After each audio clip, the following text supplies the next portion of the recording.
Welcome to part 3 in this 4-part series on the doctrine of the Word of God. Today I'll be covering the inerrancy of Scripture.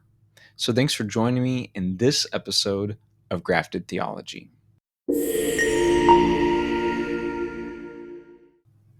The authority of Scripture is one of the primary reasons why Christians affirm the inerrancy of the Bible. God's Word, Holy Scripture, has a unique authority and a central role in the life of a believer for truth and guidance within the Christian faith. It's the inspired, God breathed Word of God and is therefore seen as the ultimate authority on matters of faith and practice that we have access to. This is reflected in the way that Scripture is often referred to by Jesus, the apostles, and many passages in the Bible itself. The Bible isn't just true, but it's the final standard of truth. Now, even if believers disagree on our understanding of certain parts of Scripture, we can and should still trust that God's Word is true and without error. So here's a big question. Does the Bible have any errors? The subject of inerrancy of Scripture is often met with a lot of emotion and heated discussion. But is this a subject worthy of such tension? Can we not simply hold to our own views on Scripture and avoid such volatile words as inerrant to describe its nature? Can we not settle for trustworthy or inspired or some other word that does not draw such a line in the sand? No, the term inerrant is too important. It gives no place for wavering, but stands solidly on the position that Scripture is not simply inspired, but is completely without error. That's an important distinction. Those who hold to an inspired, but not inerrant Bible can essentially let themselves off the hook when and where Scripture conflicts with their personal lives and beliefs. When our truth conflicts with God's truth, that's an issue. The belief in the inerrancy of Scripture has been consistently held by the Christian church since the time of the New Testament until the 1600s. It was only during the Enlightenment period that skepticism toward the complete truthfulness of the Bible emerged among some individuals who identified as Christians. What is the meaning of inerrancy?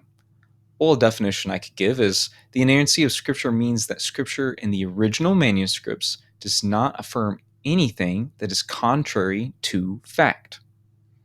Psalms 33:4 says, "For the word of the Lord is right, and all his work is trustworthy." Also in Psalms 119, verse 160, "The entirety of your word is truth. Each of your righteous judgments endures forever." So, what about the reliability of Scripture? Well, number one, the Bible passes all historical tests. In historical science, a scroll, clay tablet, or book must pass 3 tests: the internal test, the external test, and the bibliographic test. If it fails even one of these tests, it is not considered an authentic, reliable historical work. The Bible does, in fact, pass all 3 of these tests. Number 2, we have thousands of biblical manuscripts. The abundance of biblical manuscripts provides evidence for their accuracy. Although the original writings no longer exist, we have thousands of copies of copies. Comparing these manuscripts allows us to determine their reliability. The manuscript's authority of Homer's Iliad has more than 1,900 manuscripts in existence, which is really impressive. But by comparison, the Old Testament manuscript authority is estimated around 17,000 manuscripts, which is beyond impressive. The discovery of the Dead Sea Scrolls in the 1940s allowed scholars to compare Old Testament manuscripts with modern versions of the Hebrew Bible. The text proved to be identical, word for word, in more than 95% of the cases, with the other 5% deviation consisting mainly on spelling variations. The New Testament has around 6,000 surviving manuscripts. The higher number of manuscripts enables cross-checking and shows that the New Testament is 99.5% accurate, with the other 0.5 being minor differences in spelling or copyist errors. What's the most important is that not a single variation in these thousands of manuscripts has been shown to affect a theological issue in any way. Number 3, archaeology supports the biblical record. Archaeology supports the account in the Bible. Numerous archaeological finds have confirmed the accuracy of biblical places, events, and individuals. No archaeological discovery has ever disproven biblical event or civilization. Instead, archaeology has consistently upheld the facts recorded in Scripture and refuted skepticism. In fact, the Bible has proven to be more historically and archaeologically accurate than any other ancient book. God's word is pure.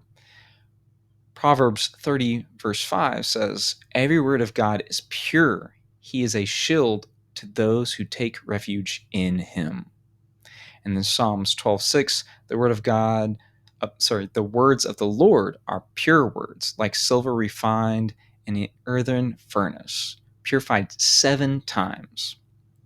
What's interesting is that both words pure in Proverbs 30, verse 5, and refined in Psalms 12:6 are the Hebrew word saraf, which means to smelt, refine, or test. I might have pronounced that word wrong, but give me some grace. So if you're unfamiliar with smelting, it's a process of applying heat to an ore to extract a base metal and impurities in the form of dross. And then these are separated from the molten metal to ensure its purity, quality, and integrity. Psalms 12:6 is comparing God's word to silver that has been put through the fire in the smelting process 7 times. After going through that process, the silver would have been flawless, as pure as could possibly be.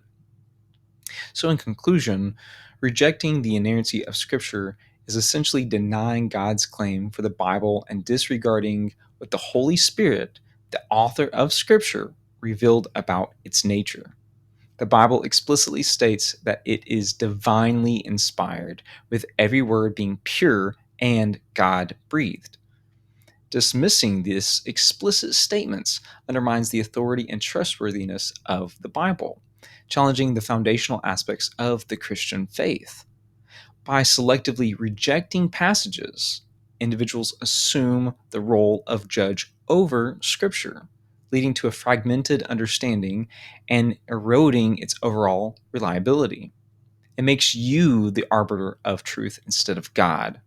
Recognizing and holding the value of inerrancy is a crucial cornerstone of the Christian faith. Please don't misunderstand. I'm not saying that we can't ask questions about Scripture. It's the heart behind the questions that's important. Are you seeking understanding, or are you putting God in your courtroom? So the Bible repeatedly affirms that all of Scripture is profitable for us, that all of it is God breathed, completely pure, perfect, and true. Again, thanks for joining me. Hope you found this to be edifying and helpful. Please like, comment, and subscribe, and I'll catch you in the next episode of Grafted Theology.